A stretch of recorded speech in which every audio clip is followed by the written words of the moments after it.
father-in-law, and then being a dad myself. So I'll start with my dad. One thing I learned from him was to love unconditionally no matter what. So I know not everybody has the best dad in the world.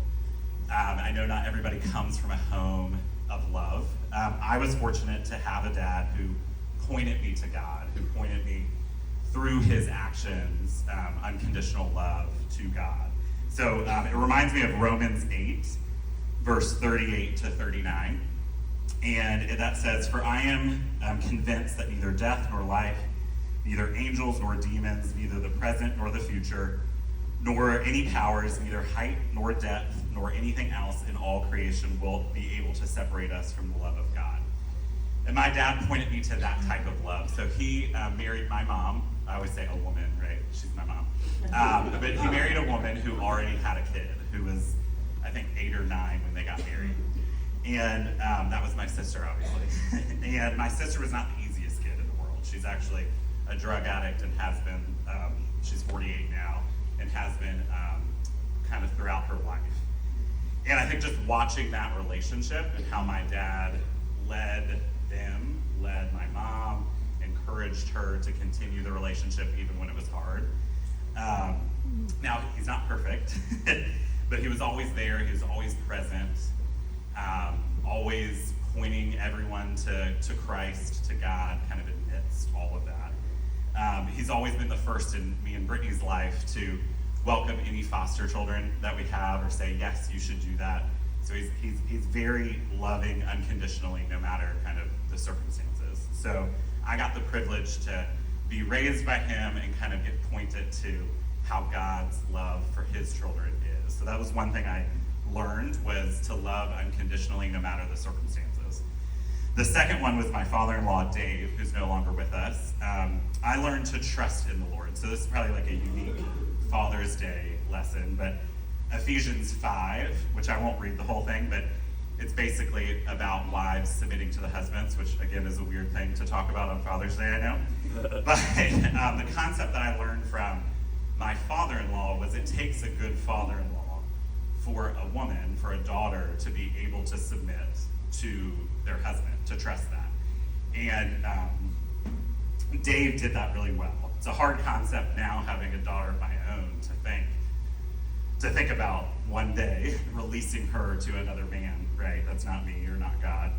But he did that well. He had 2 daughters, Brittany obviously and her older sister.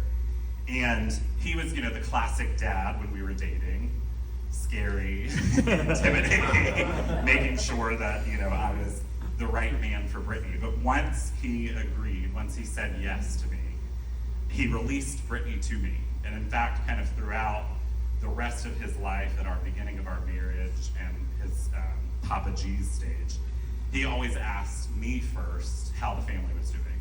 Or he would encourage Brittany if she had conflict in the marriage. Well, what does Theo think about that? Why don't you ask Theo his thoughts on that? And really encourage Brittany to leave him and cleave to me, which is a really hard thing to do as a dad, but I aspire to be like him. Even in his last words, that's kind of what he said to me with, he said, "I'll haunt you if you don't do this." He did. He said, but he empowered me to lead her well, and kind of released her and his grandkids to me.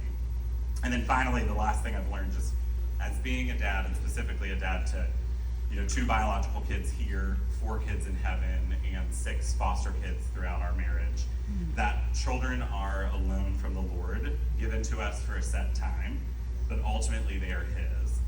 And that reminds me of Luke 18, verses 16, that says, "Let the little children come to me, and do not hinder them, for the kingdom of God belongs to such as these. Truly I tell you, anyone who will not receive the kingdom of God like a little child will never enter it." And so I first learned that concept, I think, as a dad.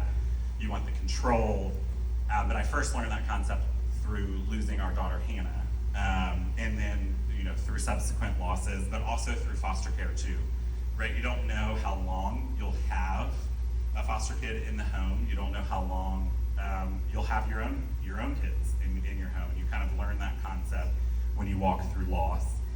But I recognize that the ultimate desire as a dad is that they become knowledgeable of God, that they become believers, and that one day that you will get to see them in heaven.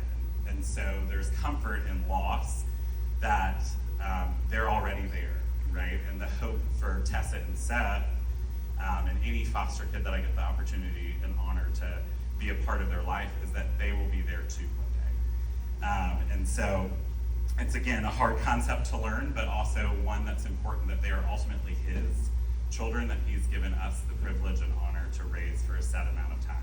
So again, thank you for letting me share these, and especially praying and thinking for those who are missing a dad or a child today,